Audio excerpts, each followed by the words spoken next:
Auto su barco ahora! Auto su barco! Auto su barco!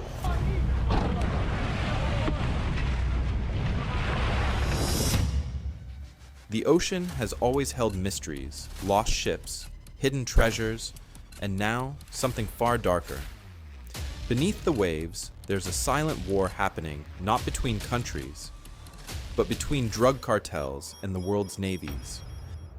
It starts with a radar blip, a faint signal, then nothing. The vessel disappears. A few hours later, a Coast Guard team finds it, half sunk, barely floating, packed with cocaine worth hundreds of millions of dollars. This isn't a military submarine, it's a narco sub. A homemade underwater machine built to carry drugs across oceans while staying invisible. From crude jungle rafts to fully submersible mini-subs, these ghostly crafts have changed how cocaine moves around the world. And today, we're counting down the 5 biggest narco sub-busts in history, each one crazier than the last. Stick around, because once you dive into this world, you'll never look at the ocean the same way again. To understand narco subs, we've got to go back to the 1980s. This was the golden era of Colombia's drug cartels. The Medellin and Cali cartels ran the show, shipping mountains of cocaine straight to the US. Back then, smugglers used what they called go-fast boats, sleek cigarette-style speedboats that could hit 60 miles per hour. They were the Ferraris of the sea, fast, shiny, and loaded with kilos of white powder heading for Miami. But as radar systems improved and Coast Guards beefed up patrols, the cartels hit a wall. Speedboats could no longer outrun the authorities. They needed to disappear. That's when the first narco sub was born. In 1988, off Boca Raton, Florida, U.S. agents stumbled upon a strange, uncrewed vessel drifting just below the surface.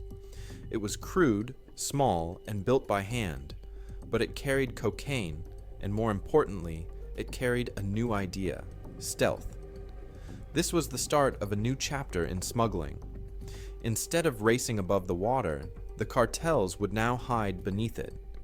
By the 1990s, the idea had spread. Deep inside Colombia's jungles, hidden under thick canopies and behind false walls, small shipyards began popping up. Here, engineers, mechanics, and ex-Navy welders worked side by side, building semi-submersibles from fiberglass, plywood, and steel. Each one could carry up to 4 tons of cocaine, worth nearly $100 million per trip. These weren't sophisticated by military standards, but they didn't need to be. All they had to do was survive one trip. And if they made it, the cartels would rebuild, redesign, and go again. Every year, the subs got smarter, quieter engines, radar-absorbing paint, better ventilation, and even GPS systems and air conditioning. By the early 2000s, the jungle shipyards were turning out machines that could dive deeper, travel farther, and evade the world's toughest navies. Some of these narco subs could cross entire oceans. It was no longer just smuggling, it was innovation fueled by greed. Each sub costs about $2 million to build. But if just one made it to shore, it could bring in up to $100 million in profit. That's a return any CEO would envy. So while governments spent billions on surveillance, satellites, and patrol ships, the cartels quietly slipped below the waves, literally building an underwater empire. Now let's look at the 5 biggest narco sub-busts ever recorded. Each one tells a story of ambition, risk, and incredible engineering hidden in plain sight. Number 5, the Jungle Submarine, Ecuador, 2010, June 30th, 2010. Deep in the rainforest near the Colombian border, DEA agents and Ecuadorian forces stumbled upon a secret shipyard. But this wasn't your average jungle hut. Inside, under camouflage nets and tarps, sat something out of a spy movie. A 74-foot-long, fully submersible Narco Sub. Built from Kevlar-reinforced fiberglass, it had twin diesel engines, navigation systems, and enough range to cross the Pacific Ocean. Its capacity, 9 tons of cocaine, worth more than $200 million. Even more shocking, it had periscopes, GPS, and an endurance of 10 days underwater. It wasn't just a smuggling boat, it was a military-grade submarine. Built in the middle of the jungle, authorities caught it before its maiden voyage, so no drugs were found on board. But its very existence proved something terrifying. The cartels were no longer experimenting, they were mastering the craft. If this were number 5, imagine what's next. Number 4, the Atlantic Crossing, Spain, 2019. Fast forward to November 24, 2019. Off the coast of Galicia, Spain, local fishermen spot a strange, half-sunken object bobbing in the waves. It turns out to be a 72-foot semi-submersible, fresh from a 27-day journey across the Atlantic Ocean, from Brazil to Europe. Inside, authorities found over 3 tons of cocaine, worth about 123 million euros. The crew? 2 Ecuadorians and 1 Spanish ex-boxer. When cornered, they tried to scuttle the vessel, to sink it forever, but were caught after a dramatic chase through coastal marshes. The inside of the sub was primitive, tight, humid, and suffocating. No comfort, no luxury. Just 3 men locked in a steel coffin, thousands of miles from home, surrounded by millions in cocaine. But this bust proved something new. Cartels weren't just targeting the US anymore. They were opening Europe as a new frontier. If they could cross the Atlantic once, they could do it again. Number 3, the giant in the swamp, Colombia, 2020. August 6th, 2020. On a muddy tributary of Colombia's Nariño River, Navy forces uncovered what looked like a construction site. Under layers of tarps and branches lay a 98-foot semi-submersible, nearly finished 10 feet wide, built to carry up to 8 tons of cocaine. This one wasn't in the water yet, but experts believe it was part of a production line, one of several being built at once by the same cartel, even scarier.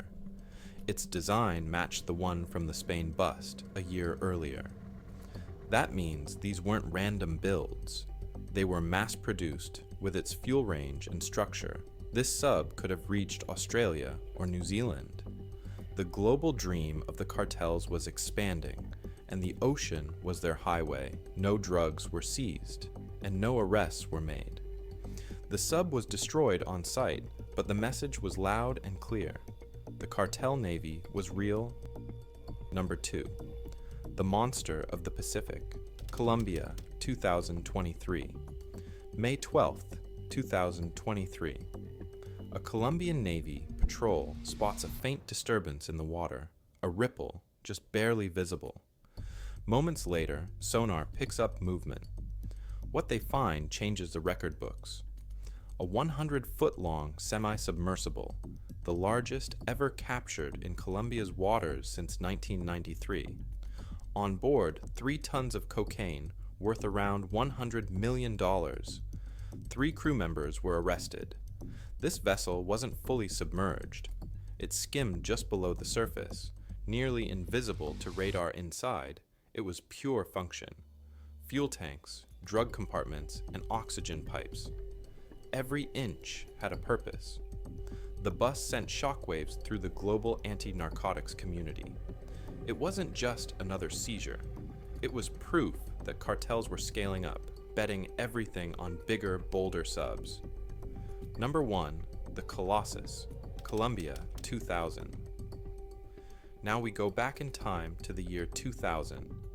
In a quiet warehouse in Fusagasugá, hundreds of miles from the sea, Colombian police made the discovery of a lifetime.